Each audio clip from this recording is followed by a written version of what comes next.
Okay. Another action that we know about is a meal. Kabbalah groups from time to time have mutual meals. So what is that?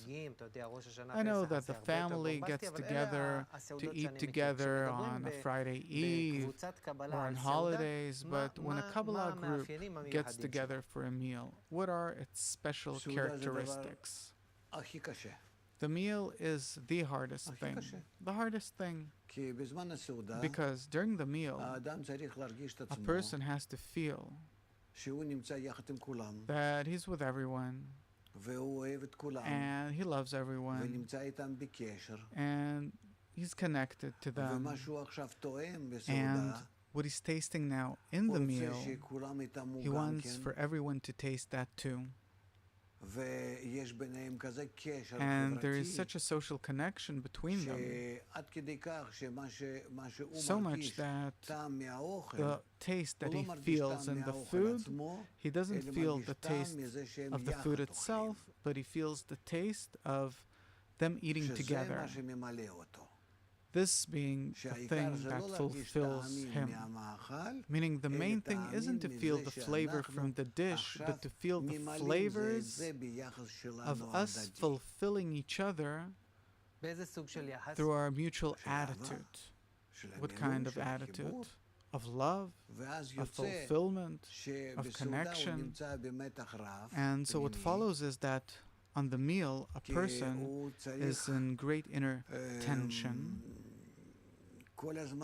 because he has to all the time make sure with what intention is he now taking a bite, putting his spoon or fork into his mouth, chewing, swallowing, feeling the flavors from the chewing and the swallowing, and even from the digestion. In this, he's truly in the reception of the light in his spiritual vessel and connection with everyone. Because the spiritual stomach is something mutual for everyone. It's not separate for everyone.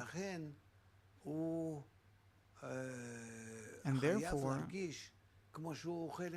a person has to feel like he's eating with everyone with the same mouth, tongue, palate, throat, that he's chewing with 32 teeth, that he's performing scrutinies in the 32 paths of wisdom, Lamed Bet Nitivei Chochmah in Hebrew. And when he swallows with everyone, and what he feels isn't the taste of the food, but the taste of doing it together with everyone. He turns this corporeal action into the reception of the light in the spiritual partsuf in order to bestow. If this is what he does towards everyone, then by this he can think that he is also doing it with the Creator. And therefore a meal is something very difficult, much more exalted than the workshop or the gathering of friends. Our show is almost up. Today, you taught us 3 actions that happen in a Kabbalah group, that all of them are meant for connection. Okay, so what we talked about is the workshop, the gathering of friends, and we ended with the meal. My last question is, what is the goal of all of these actions, and eventually, what are they supposed to lead me to as an individual in the group? So that I won't be an individual in the group, but so that I'll be connected with everyone, that I'll dissolve, that I'll dilute myself in the group so much that I'll leave no memory of myself. I'll become integrated in all of the friends. What for? In order to lose my egoistic individualism. What do I gain as a result? I gain this entire vessel, the qualities of bestowal that everyone has. How can I do it otherwise if I don't come out of my ego? Come out where? I come out and I integrate in the friends, I'm included in them. And what then? Then I feel that there's nothing besides the friends. And what then?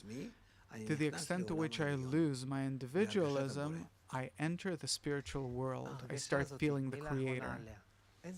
Last question about this feeling. What kind of feeling is it to feel the Creator? This is something that I can't explain in words.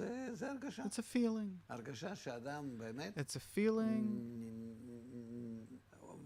that a person ascends to a second nature of bestowal and love.